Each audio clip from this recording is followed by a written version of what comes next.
I produce my share of event video, you know, weddings and concerts and recitals and things. So naturally, when my daughters, who were 3 and 4 at the time, took ballet, I wanted to produce a video of the recital at the end of the year. So I borrowed a Canon GL2 mini DV camera, which at the time was pretty cool. It was brand new, and a tripod, and I went in to shoot. I got to the theater and I got there early so I could kind of get some of the preparations going on, you know, and I wanted to get shots that I could edit together to kind of tell the story of the recital, not just shoot the stage. So while I was running around and getting all these shots that I needed for my montage, I noticed kind of across the room that this other videographer had come in. He wasn't just a dad with a camcorder, this guy obviously was a pro. And it turns out that he was the official videographer of the event, a pro that they had brought in to shoot it. This guy definitely looked the part. He had on the, you know, the denim shirt with the embroidered company logo on it from his production company, and he had the decal on the side of his car with the production company's name. His gear bags looked just amazing.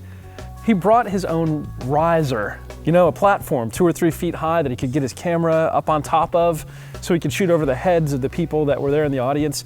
I mean, the guy totally presented himself like this was going to be the best video you've ever seen. And when he reached in his bag and took out that camera, man, it was like, it must have been like 30 grand. He had these order forms that were printed on colored paper, and they were passing them out at the door when people came in, and they had them taped up on the windows and sticking them under windshield wipers. And they got up on stage, and the owner of the dance studio announced that a professional was taping the recital. So as a parent, if you wanted to put your camcorder down and just enjoy the show, you could buy your video from him for, you know, 25 bucks or something. And so he sets up his awesome camera on this higher-than-thou platform that he's brought with him. And there's enough room up there for his tripod and a chair. And he puts this chair up there and he climbs up and he kind of frames up this loose shot of the stage, you know, kind of from the edge of the curtain on one side to the edge of the curtain on the other. And he locks it down. And he pulls up his chair and reaches in his bag and he gets out a book. And he sits down and he starts reading. So just before the curtain went up, he reached up and hit record and watched for a second before he went back to his book. And I kind of remember, I'm not 100% sure, but I kind of remember this little exchange where our eyes kind of connected for a second, and it's almost like he winked at me and was like, easy money, before he went back to his book, you know? Now, I want to give the guy the benefit of the doubt, but I didn't see him touch that camera after he hit record. It was like security video.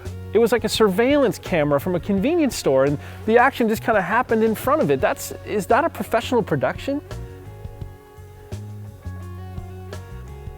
I have no idea how the video turned out. I didn't buy it, but man, what a cool camera.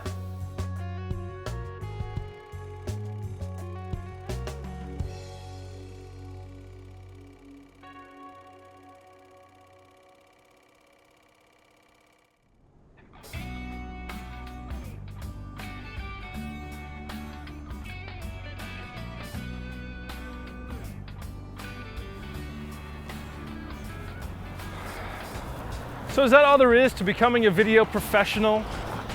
I mean, if I can afford an expensive camera and a riser and a paperback, can I call myself a pro? You know, it always amazes me that when I talk to people at trade shows and events and workshops and things, that one of the first questions they ask about how to become a better producer is, what do you think I should buy? What do I need to buy next to get better at doing this? And it's as though people believe that if they can afford better gear, they can become a better producer, and if they can't, then they can't. I've got a friend who can build anything. He's like a master carpenter builder. He can take a pile of materials, you know, 2x4s and plywood, and a handful of just simple tools, like a regular old hammer and a simple power saw, and he knows how to put those things together to build a house.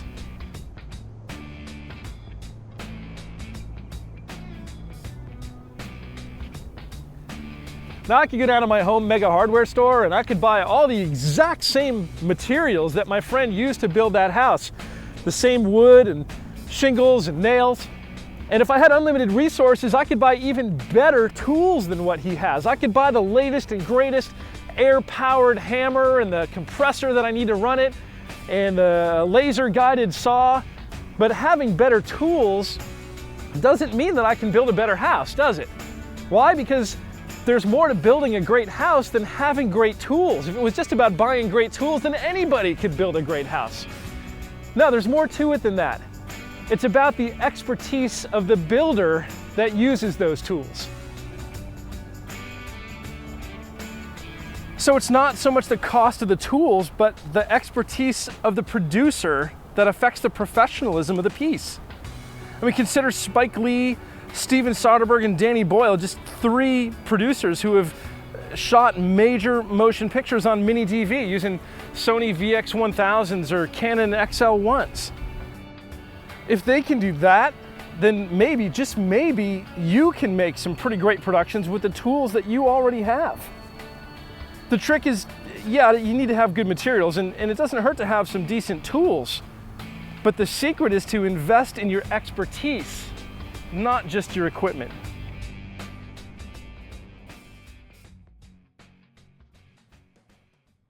So get creative, experiment, push the limits of the equipment that you already have. When's the last time you took your camera out, not for a job, but just to experiment with some of the features and functions and learn how to use them better? Like learning how to manipulate the depth of field to throw the background out of focus, or white balancing on different colors to try to manipulate the in-camera color effects of your footage. When's the last time you experimented with your editing app, not for a job that you're working on, but to try to recreate a title or a graphic or a filter effect that you saw used on TV or in a film?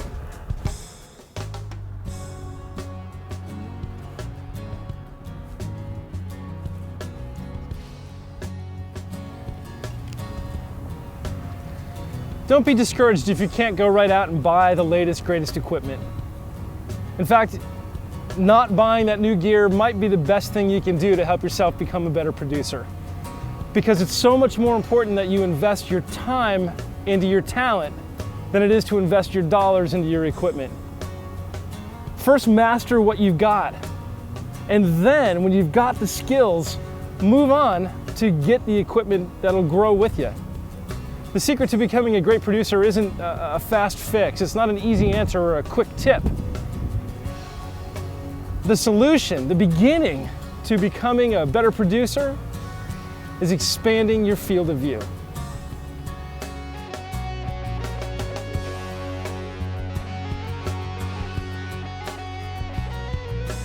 In the weeks to come, we're not going to talk a lot about what buttons to push or what settings to use. Instead, we're going to talk about concepts, theories, principles of production. Things like the importance of producing for a specific audience, or understanding the language and meaning of the transitions you choose to use in your edits. About manipulating time and space with video to create new realities. The goal is to help you shift the focus of your mind, to help you think less like a technician and more like an artist, to help you see the bigger picture, the one that extends beyond your viewfinder to your viewer, to broaden your field of view.